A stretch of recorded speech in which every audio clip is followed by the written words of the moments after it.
look for a motion to go back into open session. I'll make the motion. Roll call. Trustee Kreis. Aye. Trustee Maskell. Aye. Trustee Gillis. Aye. Trustee Ivan. Aye. Trustee Killily. Aye. Trustee LaRue. Aye. Motion carried. And we'll move on to trustee LaRue's business. Yes, ma'am. After many lengthy debates and discussions, I would like to make a motion that we approve the side letter agreement with the Fire Department Union regarding structured rank. I'll second. Any further discussion? Roll call. Trustee LaRue. Aye. Trustee Gillis. Aye. Trustee Ivan. Aye. Trustee Killily.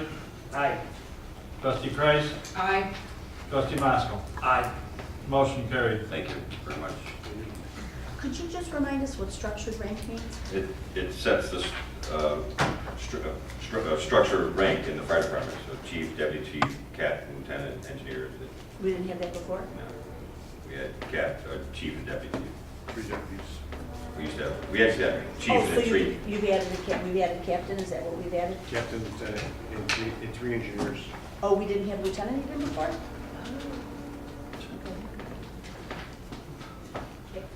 Is that okay? Yeah. Kavani? Yeah.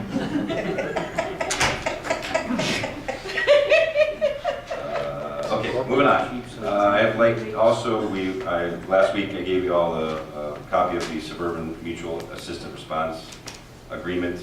This is for Will County, not Cook County. So I'd like to make a motion that we approve this mutual aid agreement with Will County's Suburban Mutual Assistance Response Team, SMART. I'll second it. Discussion? Roll call. I heard a question based on last week. There was a question, I believe, on item C, whether that was correct. The dates. I don't know if it's been updated or not. Are we I approving met with this? Chief Outlander about this. It states 1975 Emergency Yes, Services that is correct. Act of Illinois as amended. And it was amended. Oh, as amended. Okay. That clears that up. Thank you. Roll call. Trustee LaRue. Aye. Trustee Ivan. Aye. Trustee Gillis. Aye. Trustee Killily. Aye. Trustee Kreis. Aye. Trustee Maskell. Aye. Motion carried. Okay, so for some good news, for those who weren't here last week, we did welcome back firefighter Kucharski last week from a 13-month off time for an injury that he incurred during a fire in the village of Robbins. So we welcome him back, and he's doing well, I understand. Chief Hotwagner has also received a couple letters from the South Cook County EMS Medical Director, Bernard Heil, sir? Bernie Haddock, sir. Okay. And I'd like to share with you some of the tidbits of this. The first one was a call in Robbins for a 59-year-old male who was in cardiopulmonary arrest. The Midlothian's crew quickly and effectively cared for this patient, included CPR, King airway placement, multiple defibrillations, intra something access. IV access. Okay. It doesn't say venous, it says misspelled. Interested. And advanced life support drug administration.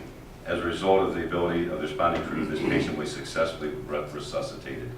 Another call was a Midlothian resident, 75-year-old male with a fall injury. When the Midlothian crew arrived, the patient became dyspanic. I don't have before. I think it's dyspnea. It sounds bad. Not breathing. Okay. Difficulty breathing, then without. The patient deteriorated to a sinus bradycardia and then PEA. It all sounds bad. But once again, our paramedics effectively and capably treated this patient, included CPR, endotracheal intubation, intravenous access with ALS drug administration and cardiac pacing. As a result of the professionalism of the Midlothian Fire Department, this patient was successfully resuscitated. According to the medical director from Cook County EMS, neither one of these patients would have, it's very likely that neither one of these patients would have survived. survive without the work of our paramedics. And I'd like to recognize them. You know, put on here which ones they were.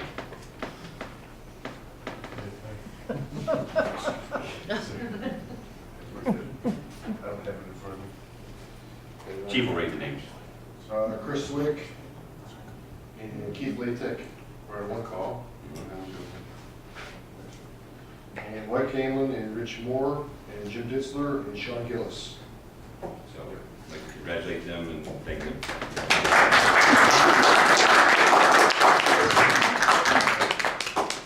And I'd like to make a motion that trustee LaRue take a medical terminology class. As long as it doesn't involve needles. I told the fire department that I would do right along as long as I didn't have to see Needles? blood or needles or. Now, trustee Moscow feels my pain. So I'd like to just point out too that 2 years ago, if we would have went on a call for Robbins and we were not an ALS department, we would probably have a different outcome. So very true. it's very important that, you know, we look at the investment we made, not just for our communities, but for mutual aid response too. Very true. Another piece of heartwarming news, Chief Hotman was in receipt of a letter from a Midlothian resident, a mother of a, well, I won't spoil the, almost a year, or a little less than a year ago, our paramedics showed up to a home in town and had to treat a 2-week-old. The vitals were not stable and was tested for RSV and quickly in the ER, and it was transferred to Hope, where he spent 4 weeks. He spent 3 weeks on life support due to his state. When you guys arrived, they worked quickly to get him to the hospital, stay positive, even when the ER said it didn't look good, and that they needed to do a spinal. Well, that very little sick boy turned 1 on Tuesday. So she sent pictures of what the baby looked like when they took him, and what he looks like today. Oh, turn it sideways, turn it the other way. Huh? No, there you go. What a cutie, huh? Cute, yeah. So that would have been firefighters Lasik and Ramirez. He did write that on. So excellent, great news from the fire department. I couldn't be more proud. What else? Our ambulance did arrive. The ambulance that was received through a FEMA grant. It is on site and just about ready to be put into service. And we welcome everyone to show up at our Fire Station 1 here Saturday at noon for an in-service ceremony. Check it out and meet the paramedics that have done such great work and learn about our fire department. And I believe that's it. Has the ambulance been inspected yet? No, it's gonna get that next week. Move on to trustee Gilliland. Treasurer Britton has been working furiously to try to get us the 15-16 budget, and she did today, gave us the updated budget, but I think in fairness, we'd like to give the trustees a week to look at it, and if they have any questions or comments about it, and we can hopefully approve it at the special meeting next week, if that's okay. And so do I need to move the table? Yeah. There's nothing on, right? Oh, Just a call for motion. All right. Everybody got the confidentiality policy, and I'd like to, I think it was very well written by our attorney, and covered all the bases, and I'd like to move to adopt that policy at this time. I have a motion. I'll second. I have a second. Any discussion on it? I guess my concern is the procedure, making sure that every employee receives a copy of it and it's documented. The administration department will take care of Okay. I have a first and a second. Roll call. that. Trustee Killily. Aye. Trustee Ivan. Aye. Trustee Gillis. Aye. Trustee Kreis. Aye. Trustee LaRue. Aye. Trustee Maskell. Aye. Motion carried. We talked before about a purchase order ordinance. The mayor suggested that we don't need an ordinance, that a procedure would be good enough to ensure that, all, what is it, the pooled account, we would see all bills from the pooled account, which basically pays all the bills from all the different accounts, in addition to the general fund, all the little accounts too. And I guess I have a concern about that.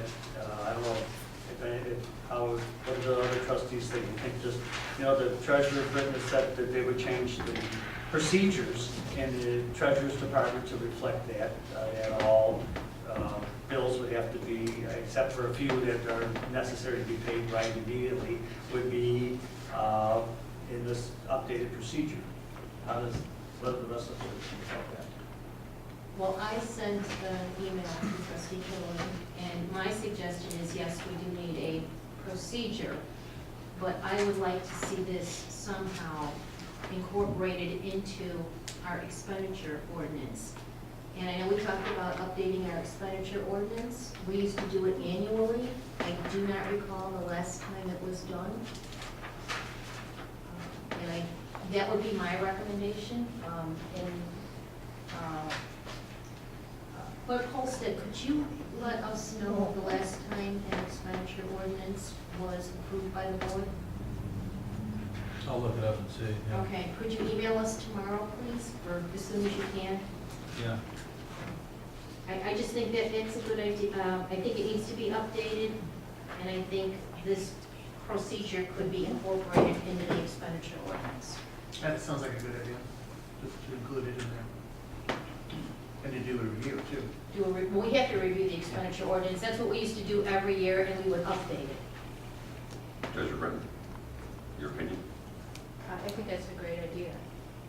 We'll go ahead and look at that and make sure we can try to incorporate our new procedure or, into that. I think that's a great idea. That's where we'll go with that. Okay. And I think that's all I have. Trustee Roscoe? Just two updates. I shared with the board and committee last week. Chief Kaufman and I had a few conversations about the possibility of setting up a safe exchange location somewhere in the parking lot for internet purchases or child custody exchanges, things like that. So I did ask for some suggestions or ideas last week. If the group has those, we're still taking those. I do have an idea. Sure. Currently, in the parking lot, we have the building inspector vehicle park in the first spot, and then there's a second spot right next to it, prior to the handicap positions. I think we can move the building department vehicle back where the administrative vehicles parked. It's still close enough to the fire department. That would open two spots right there. We could put the sign right on the wall, just like the handicap signs are mounted. And it would be in view of the doors entering the police department. Is there a camera there? Do you want to have that on camera? I guess my comment would be, do you want to have that on camera? I think that's probably the most important part of it all. Okay. That's the safety purpose of it. We also have to keep in mind that that's not village property, that is the VFW's property. We just have been using it for 30 years or whatever. I don't know, 100, I don't know. 130? Yeah. I think me and Trustee Moscow probably need to, look at it a little bit further. One, I would have to look at, talk to them, see if that camera could be angled in a different way, or put another one in. We want it well lit at night too, I think, right? Yeah, so, and then, Or you just limit the times. I mean, the other option is if anybody wanted to stop in and see the screen, I could, I have it on my phone, but that ain't gonna focus. To see actually what the cameras do cover and what they don't, and then get some thought from that. I don't know, it's. Well, I would defer to you. Chief, I would defer to you. You know where the cameras are. You're gonna know what captures it best. And I think. I think we can probably come on, I do have a couple ideas, Trustee Moscow, that I thought maybe the first 2 spots directly behind VFW, that's probably our best.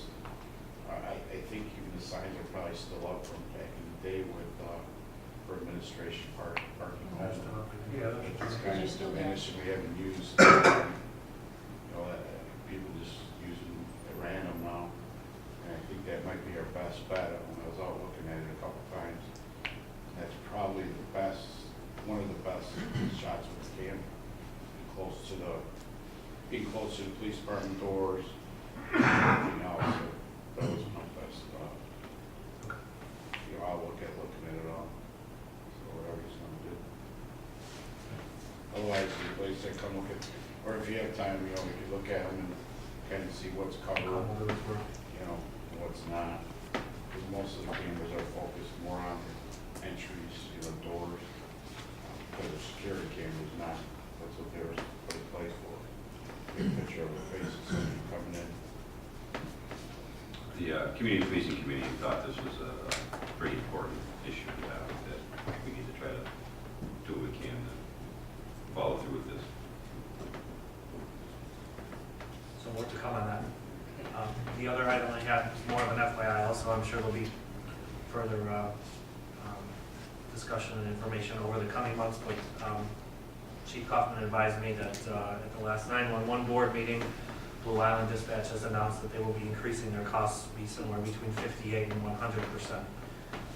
So Chief Kaufman and Chief Hollwagner and Deputy Chief Delaney are looking into some other options for us. So more to come on that. And that's all I have tonight. Okay, great. Go on to the department heads. Chief Kaufman? The only thing I had is Ms. Stone was mentioning about the phone calls. It's been going on for a while, just to let everybody aware. The FBI is notified it's coming from overseas. Is all we've been able to. We don't have it started on the north side all the way as far as Aurora. It seems that the scheme is working its way south. And it's been hitting the Midlothian area for a couple of weeks. So if you get anything, the IRS assured us that they would never call anybody in reference to a lawsuit or money owed or something like that. So the only thing I'd say is if anybody gets that type of a call, there's nothing we can do to help you other than just don't follow up with the call. That's all I have. Chief, do you think we should push something out to the website about it, or? There has been several things on a couple, I've seen, not necessarily on our website, so if we want to put on that, we can, but I've seen. Yeah, it was. I thought it was on the Yeah, website. it We also set out, a code red about it also. Yeah, the code red was put out, we've done everything that I know of, that like I said, I didn't see it was on the website, so it's out there, it's been on the news all the time, so the FBI is highly aware of it, and unfortunately, I don't see them doing a whole lot about it because it's coming from overseas, and Well, I think we can push it out on the website again, so it shows up on front page. which is good, yeah, just don't return the call, and if you do anything, as so as anything, don't ever give your personal information to anybody, Okay. That's all I have. All right, thank you. Chief Outwagner? All I had is that, hope to see everybody Saturday. We're gonna get the new ambulance set up and, all of our equipment, a lot of ambulance equipment out there, to be able to talk to paramedics and learn some of the medical terminology Gary's trying to pass along. I think there were some misspellings. Ask some questions, we'll have some good information there, so it's a 2-hour window, so hope everybody can make it. Phonetic spelling for Gary. That's all. Superintendent Sperry? Well, I was going to talk about the skunk that we captured today, but the fire department stole my thunder. Skunk didn't make it. So that's all. Engineer Koza? Just a few things. The village received notice to proceed on the CDBG grant. That's a $200,000 street surfacing project. I'm working with Superintendent Sperry on some cost estimates on some additional streets to perhaps do a larger program that would piggyback off the STP projects and everything else we have going on this summer. Also was looking to perhaps implement some of the complete streets policy that is upcoming. as far as green infrastructure and some sidewalk issues. So that's all kind of been started the last couple of weeks. Once we got the notice to proceed, also working on the draft agreements for the USDA access to transit. I understand the intergovernmental agreements in place, right? Not yet. Well- I'll get you a copy. I don't have a It's kind signed of copy. a concurrent path. Right, I don't have a signed copy executed from the RTA. But that's, that's. And when I do, I'll email it to you, okay? But anyway, I have to get those agreements in the IDOT so they can start the review process and get that process off the ground. And then finally, since Joe didn't say it, we are going to be advertising for bids on Friday for the water tower. And that's all. Okay, thank you. Treasurer Britton? Nothing to report. Okay. I have nothing under my business this evening. Clerk Colston? I have nothing. With that, at 8:14, I'd be looking for a motion to adjourn. I'll make the motion. I'll second. All those in favor? Aye. Opposed?